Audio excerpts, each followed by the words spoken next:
Welcome to the deep dive. Today we're jumping into something that frankly sounds a bit wild on the surface. We're connecting corporate cash management, the usually conservative world of Treasury, with the rise of Bitcoin. The big question, should companies actually start swapping out their safe, low-yield cash reserves for crypto? It really does sound like something from a finance satire site, doesn't it? But MicroStrategy basically forced this conversation into the mainstream. You look at traditional cash reserves, maybe earning, what, 2, 3, 4% if you're lucky, and then you see Bitcoin's potential returns, and suddenly management teams are asking, hey, could we juice our market cap by doing this? It's a real debate now. Right, so let's just give away the ending up front, shall we? For the vast majority of companies out there, this is, well, it's probably a terrible idea. We think it opens the door to all sorts of corporate governance problems, potential scandals even. And this is the interesting part, it's not always a bad idea. There are specific, kind of narrow situations where it might make sense. Exactly. And that's our mission for this deep dive. We need to unpack why companies hold cash in the first place, the traditional view. Then we got to figure out what Bitcoin actually is as an asset class, because that's surprisingly tricky. And only then can we really weigh the arguments for and mostly against companies holding it on their balance sheets. Okay, let's start with the basics then. Cash on the balance sheet. It sits there under assets, usually the most liquid stuff, right? Like actual cash, money market funds, short-term treasuries. That's right. Traditionally, it's meant to be liquid, safe, riskless, or very close to it. And, if you think about a world with open, functioning capital markets where companies can raise debt or equity fairly easily, the reasons to hold lots of actual cash become quite limited. Historically, people said you only needed cash for maybe two main things. Okay, what are they? Well, the first one is just boring but necessary. It's the lubricant for operations. Working capital, cash in the till, money to pay suppliers next week, meet payroll, just the day-to-day transactional stuff. There used to be this old rule of thumb, probably outdated now, that you needed maybe 2% of your revenues in cash just for this. Okay, transactional lubricant. Makes sense. Yeah. What's the second reason? This one feels more strategic. It is. The second reason is the shock absorber. This is the cash you hold to protect the company when something unexpected and bad happens. Think about a sudden recession or maybe a key commodity price spikes or a major customer goes bankrupt. You need that cushion, that buffer to ride it out without having to, say, sell vital assets at fire sale prices or take on really expensive emergency debt. It keeps the lights on during a storm. And that shock absorber role, it changes depending on where the company is in its life, doesn't it? Absolutely. If you're a little startup, cash isn't a shock absorber, it's just survival. Yeah. You're watching that cash burn ratio like a hawk, right? How many months until you're out of money? Yeah, definitely survival mode. Then, maybe as you get into young growth, it becomes more like a life preserver, giving you room to navigate bumps. But for a mature, successful company, that cash often morphs into a growth option. It means management can jump on a sudden acquisition opportunity or fund a promising new R&D path without having to go hat in hand back to the markets and wait. It provides flexibility. Okay, lubricant, shock absorber, growth option. These all sound like good shareholder-focused reasons. But let's be honest, there's often another motive, maybe less noble. Oh, for sure. We have to talk about the managerial motive. Let's face it, managers often like holding big piles of cash because cash equals power. Simple as that. It makes them feel secure. It makes investment bankers and consultants swarm around them, offering deals. It lets them pursue acquisitions or build empires, maybe without as much scrutiny from the board or shareholders. It's a source of control. And sometimes that benefits the manager's ego or ambitions more than the actual owners of the company. That's a critical point. But hang on. If a CEO just wants power, wouldn't like a big pile of treasury bills work just as well? Why does the type of cash, like comparing treasuries to Bitcoin, matter for this power motive?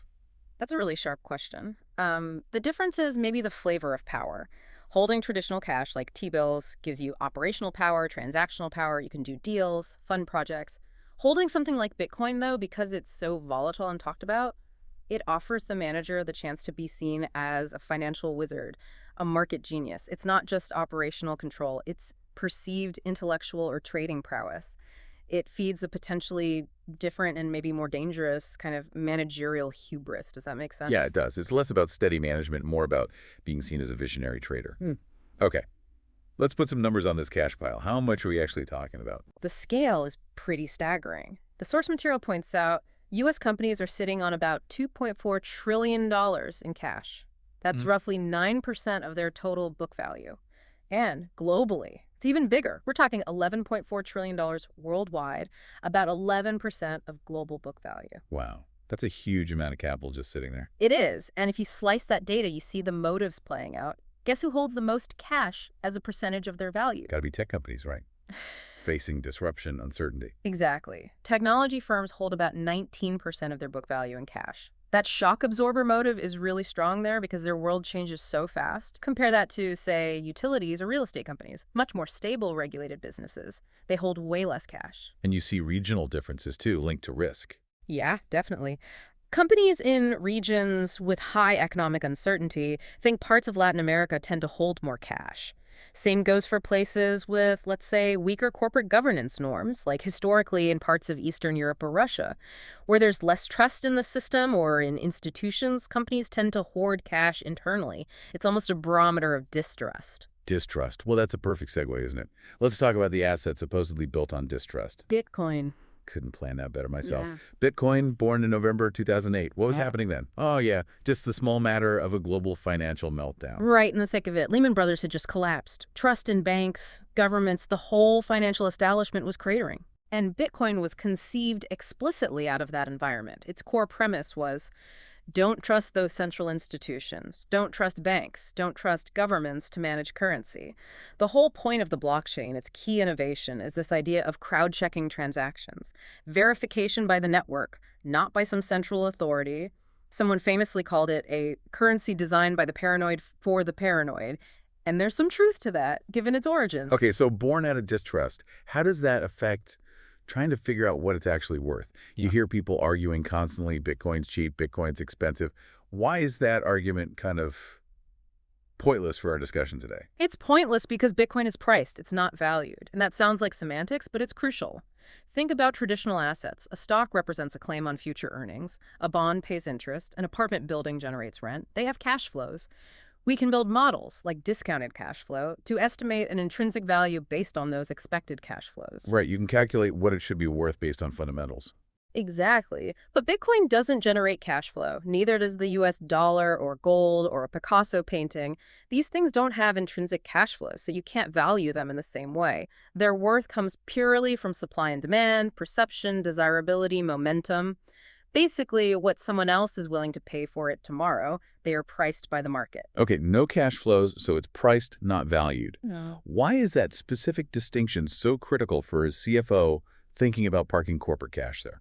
Because it forces you to classify Bitcoin differently. It's clearly not a traditional cash flow generating asset. It's also not really a commodity like oil or wheat that gets consumed. So for practical purposes, Bitcoin has to fit into one of two boxes. It's either a currency or it's a collectible. And if it doesn't function well as either of those, then what you're left with is just a highly speculative trading instrument. And that's the absolute opposite of what traditional corporate cash is supposed to be. Okay, so let's test it. How does it stack up as a currency? Not great, honestly. It's had some niche uses, sure, infamously, on the Silk Road for illicit transactions. And places like El Salvador have tried adopting it as legal tender, largely because their own currency options weren't great. But as a general medium of exchange for everyday stuff, has it replaced the dollar or the euro for buying coffee or pizza? Absolutely not. It's too volatile, transaction fees can be weird, it's just not practical for most daily commerce. Okay, so maybe not a great currency in practice. Yeah. What about the other box? A collectible, like digital gold. It's scarce, right? Capped at 21 million coins. It definitely meets the scarcity test, which is a Yeah. key feature of collectibles. That limited supply is a big part of its appeal. But it fails the other crucial test for a reliable collectible, especially one you'd use as a cash substitute. Stability, particularly in a crisis. Think about gold. Historically, gold often holds its value or even goes up when markets panic. It acts as a safe haven, a shock absorber. Right, people flee to gold. Exactly. Bitcoin, though. Since its inception, whenever there's been a major market crisis or a liquidity crunch, it has consistently behaved like a very risky stock. It tends to fall right alongside the NASDAQ or the S&P 500, often even harder and faster. It offers zero protection when things get ugly. It amplifies risk. It doesn't dampen it. That seems like the absolute killer point for using it as corporate cash. It Oh. tanks exactly when you need your shock absorber the most. Precisely. It fails the core function. Which brings us, inevitably, to the company that ignored all this and did it anyway. MicroStrategy. The ultimate lab experiment, right? They really put this whole theory to the test in the real world. They absolutely did. And the numbers are just wild. You look at MicroStrategy's market cap, it went from under $1 billion to, at its peak, flirting with what, $90 billion, maybe more. An astronomical rise. But here's the kicker. During that same period, their actual core business selling software saw revenues and operating income basically flatline or even decline. So wait, the stock price explodes, but the actual business isn't growing. Correct. The entire massive run-up in their stock price can be attributed almost entirely to the appreciation of the Bitcoin they bought and put on their balance sheet. The market stopped valuing them as a software company. We really need to be clear here for you listening. MicroStrategy effectively became a Bitcoin SPAC. Explain that term Bitcoin SPAC. Well, a SPAC, Special Purpose Acquisition Company, is typically a shell company that raises money purely to buy another private company and take it public. MicroStrategy isn't technically a SPAC, but it functions like one for Bitcoin. Its stock price now moves almost in lockstep with the price of Bitcoin, not with its own software sales or profits. Investors are essentially buying MicroStrategy stock as a way to get exposure to Bitcoin managed by the company. And the CEO has become this huge figure in the crypto world, right? Yeah. Constantly promoting Bitcoin, raising more money specifically to buy more. Yes, the CEO, Michael Saylor, became a massive crypto evangelist. He's positioned himself as this Bitcoin guru, this trusted trader. Investors seem to trust him to manage the Bitcoin position, to time the market maybe. They're not really betting on the software business anymore. They're betting on his ability to manage this huge crypto stack. It's like they're paying him a management fee via the stock price. Okay, so that's the MicroStrategy model. It worked for them, in terms of stock price at least. But as you said up front, should the average company making widgets, selling insurance, running restaurants try this? Oh, heavens no. For the average company, it's a minefield. We identified 5 big flashing red lights, 5 reasons why this is generally a really bad idea. All right, let's break them down. Reason number 1. It ties right back to our earlier discussion. It simply fails the primary objective of corporate cash. Cash is supposed to be your stable shock absorber. Bitcoin is one of the most volatile assets on the planet. Using it as your safety net is like replacing your fire extinguisher with a can of gasoline. It makes you more vulnerable in bad times, not less. Okay, that's fundamental. Reason 2. It completely steps on or drowns out your company's operating story. Think about it. If you run a solid business, maybe growing steadily, and you suddenly dump a big chunk of your cash into Bitcoin, what message does that send? It tells the market, we don't have enough confidence in our own core business, our own growth projects, to reinvest this cash internally. From that point on, anyone, analysts, investors, the media will focus on is your Bitcoin bet. Your quarterly results from actually selling your products. They become almost irrelevant noise compared to the crypto swings. Yeah, the narrative gets totally hijacked. Okay, reason 3 sounds painful, but probably true.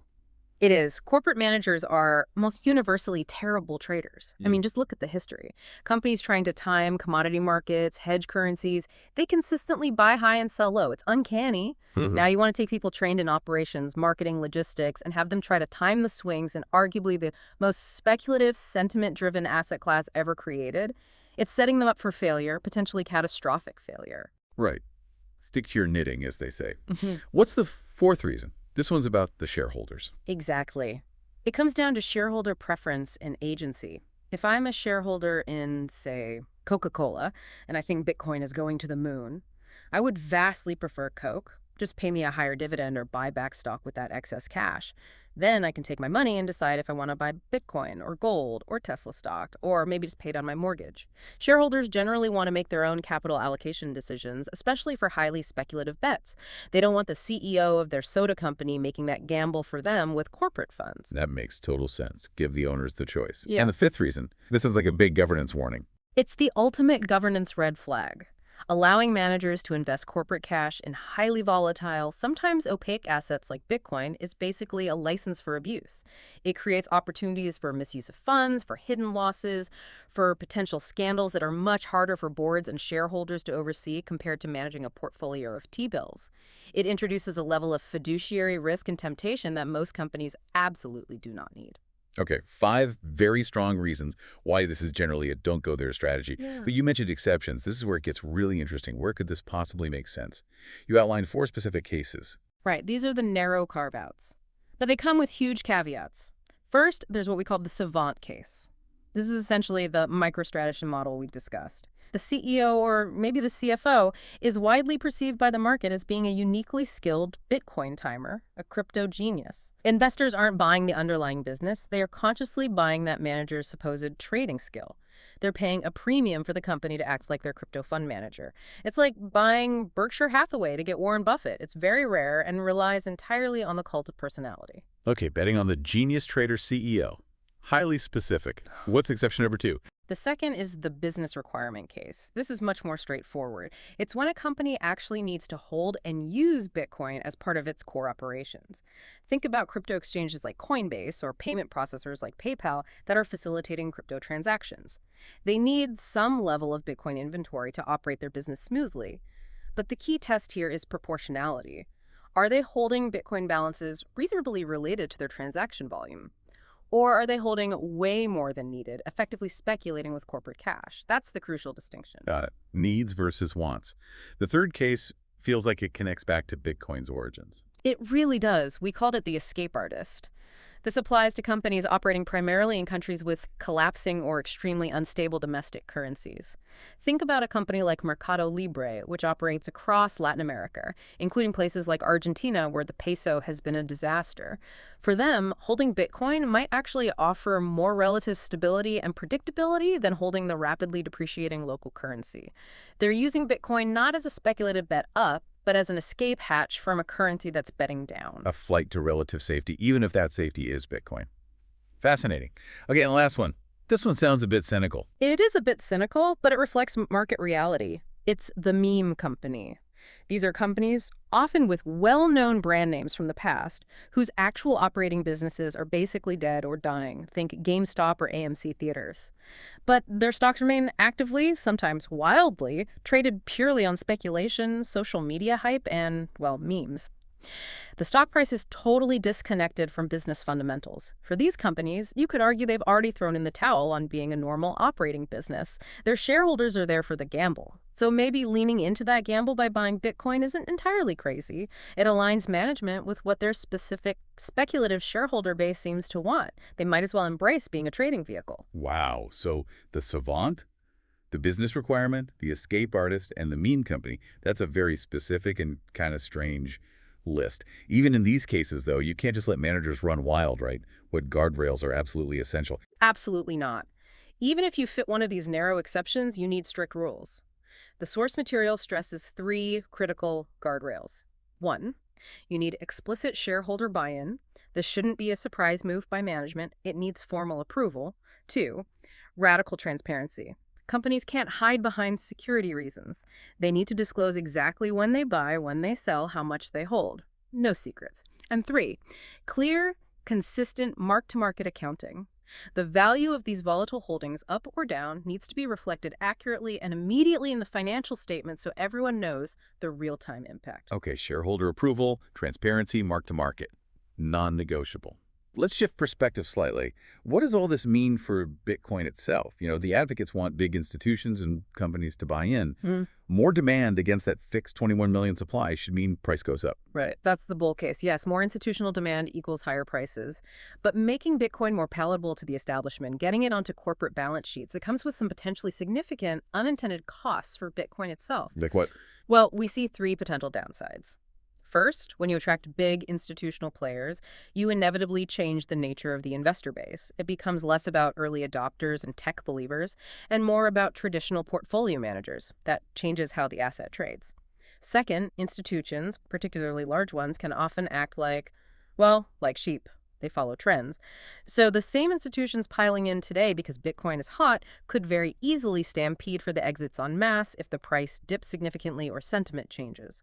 Ironically, institutional adoption could actually increase Bitcoin's volatility in the short term, not dampen it. The smart money might actually make it more unstable. Interesting. What's the third cost? The third cost is potentially the most fundamental, and it links back to our earlier discussion about correlation. If Bitcoin becomes just another asset class held by large institutions, managed according to the same risk-on, risk-off signals as stocks and bonds, it risks losing its non-correlation. Remember, a big part of Bitcoin's appeal, especially to sophisticated investors, was the idea that it moved independently of traditional markets. It was a diversifier. If institutions start treating it just like another tech stock, buying when the market's up and selling when it's down, then Bitcoin might start behaving just like another tech stock. It loses that unique diversification benefit. But wait, you said earlier both gold and Bitcoin tend to drop in a big liquidity crisis. So they both correlate downwards then. How is losing non-correlation specifically worse for Bitcoin in that scenario? Ah, good point. The difference is the upside story and the raison d'etre. Gold's primary perceived value in a portfolio is often as that crisis hedge, even if imperfect. Bitcoin's main diversification argument was that it didn't move with stocks day to day or month to month, offering a different return stream. If it starts correlating highly with the S&P 500 all the time, not just in a panic, then it basically becomes just a higher volatility leverage bet on the same factors driving the stock market. It stops being a unique diversifier and just becomes like tech stocks on steroids. That fundamentally undermines its portfolio role for many investors who weren't just chasing momentum. I see. It loses its unique portfolio characteristic if it just becomes another risk asset. Okay, so wrapping this all up, this deep dive suggests that swapping corporate cash for Bitcoin is, let's say, a niche strategy at best. It's fraught with risk, generally bad for governance, and only really justifiable in a handful of very specific, quite unusual corporate situations, often involving CEO hype or failing currencies. It's definitely not a mainstream Treasury playbook item. Not at all. And it leaves us with a final kind of provocative thought for you, the listener, to ponder. If achieving mainstream institutional acceptance requires Bitcoin to become more correlated with traditional assets, to essentially grow up and behave like stocks and bonds, does that process fundamentally undermine, maybe even destroy, the original anti-establishment, nonconformist ethos that Bitcoin was founded on back in 2008? Does success kill the rebellion? A really interesting question to think about. Does institutional adoption ultimately neuter the very thing that made Bitcoin appealing in the first place? Lots to consider there. Thank you for diving deep with us today.